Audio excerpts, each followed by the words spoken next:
Hello friends, this is Attrayee Adhya Chatterjee from Varanasi, India. I am a professor of English in GD Binani PG College, Mirzapur, which is around 70 kilometers on the southwest of Varanasi. Varanasi is situated on the banks of the river Ganga.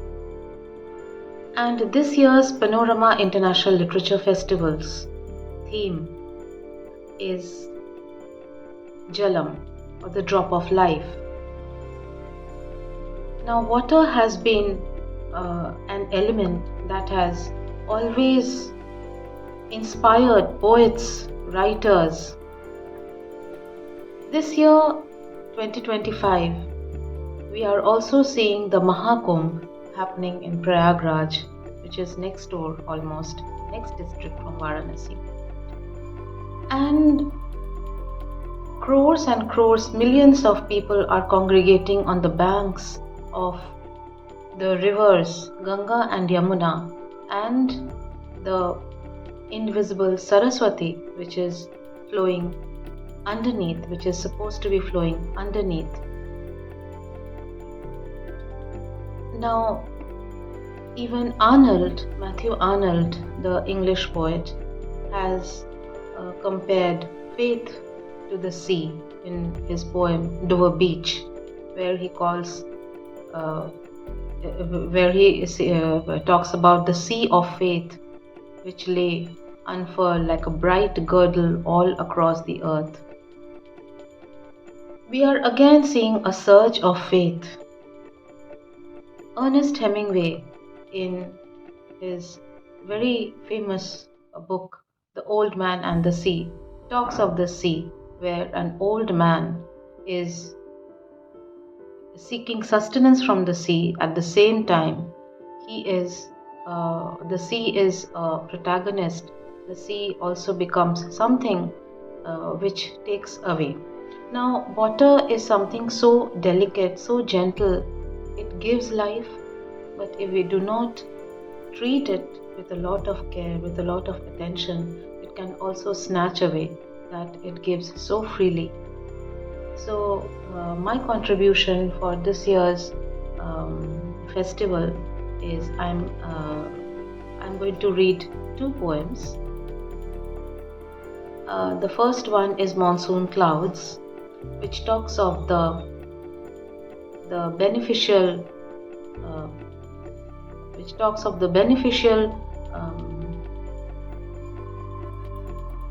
aspect of water, and the other one is Thunderburst and Flash Floods, which talks of what happens if we do not take good care of nature. So, Monsoon Clouds.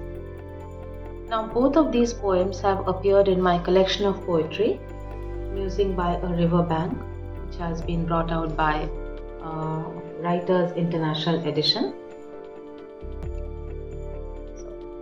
For long, the rain clouds were gathering far overhead. The clash of thunder and the crack of lightning seemed so far away. Suddenly, from somewhere, a swift wind blew them towards the valley.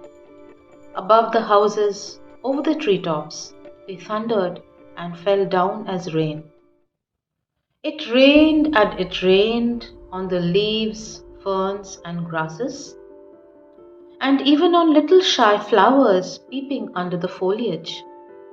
The hills grew lush and green, and the trees went dripping wet. On the side of a hill lay a cave undiscovered, just at the mouth of a valley. The dense foliage all around had kept it hidden away from prying eyes, but days of rain had dripped on the leaves, on flowers and creepers of ivy concealing the little cave. Somehow, a drop of rain had pierced the veil of this cave and had dripped down gently on the parched floor of the cave. Instantly, the dryness soaked it up, drought perhaps of 100, 1,000 or 1,000,000 years. Aridity that had so grown and engulfed the cave, it hadn't known the beauty of bubbling streams, or the gentle sound of raindrops dripping down from leaves. Suddenly, the cave heaved a sigh of relief. Or was it a moan, a cry of anguish, as it realized its grief, realized its barrenness, its loss and loneliness, and its long thirst of centuries? At last a drop of rain had pierced the veil of this cave. Soon more drops followed, close on the heels of one that had pierced its veil. The cavern soaked them up, each raindrop as it fell, each like a teardrop or a gem that emptied quickly into the thirsting vacantness. Slowly, the dry walls glistened, shiny, bright and moist, their age-old thirst quenched and satiated.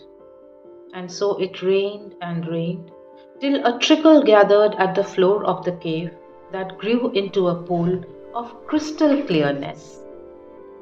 The gathering drops and floor of the cave, its walls and roof became one in togetherness. A crystal clear fountain burst forth from its heart and flowed down the valley, singing mirthfully of its discovery, its joy and its satiety, and whispered its story in the eager ear of pebbles, little flowers and green grasses, till its voice resounded aloud in the hills and valleys beyond, and the whole earth reverberated with its joyful, lively songs. The second poem is called Thunderburst and Flash Floods. The late summer sky had remained clear for so long.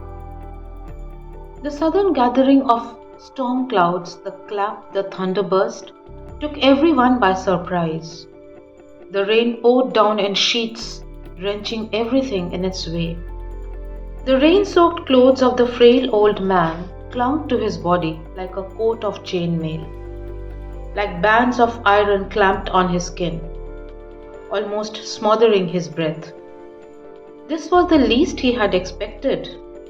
Mild surprise turned to anxiety, then to a definite agony and a sharp pain. This was not the nature he had known for all these 80 years. Nature that had nurtured him from his boyhood to this man, and then softly and gently had turned his hair from black to grey. The cool mountain breeze that had brushed against his face whenever he stood facing the distant snow-capped, gold-tipped hills, or caressed the soft rose buds with urgent fingertips, or drunk the sweet waters of the fresh mountain springs that flowed out from secret dark caves on verdant hills, that bared themselves only for him, had all felt like the overflowing love of a dear, happy friend who'll never desert him even in his bleakest moments. But now, beating down from an inky black sky in drops that struck like lances and went right through his skin into his old brittle bones, flood waters that surged and roared all about him, threatening to choke and drown him any moment now. Nature felt like an angry mistress, angry at his callousness and coldness, seeking vengeance at last, wreaking havoc in his haven, and snatching away all that she gave freely and affectionately for so long all this while. Did she ever ask for anything in return? Or did she give all gratis, unasked for? And was this at last her time of reckoning? Had she perhaps sought a little love, a little care? For all the roses, all the honey and cool breezes? Just a little attention and care for all the sunshine and the showers that dropped like love from the wide blue skies? But had he paid his debts? Given anything in return? Or had he just waived them, waiting always for the final day for the payment of his debts? Now, near the end of his life, his first love, nature, was demanding payment. The little man sat huddled up in his corner, chattering with cold, hugging his knees together, and wondered, watching his home, his life lying shattered. Shall I get a second chance to pay back what I have taken, plundered, looted? Or is this really the end? The end of my days, my death? So, these are the two poems that bring out the nurturing and the devastating form of water.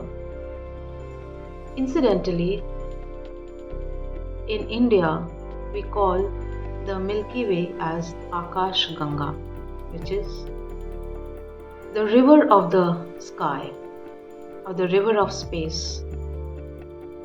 So, this brings me to the end of my little presentation for PILF 2025. My gratitude and my thanks to Dr. Preet Nambiar, to Irene Duragavadia, and the whole team of Writers Capital Foundation and Writers International for bringing this lovely festival in our midst, where people from all over the world participate. Almost 87 countries are participating this year, and may we all be showered with the showers of peace. Let there be peace on this earth. Thank you.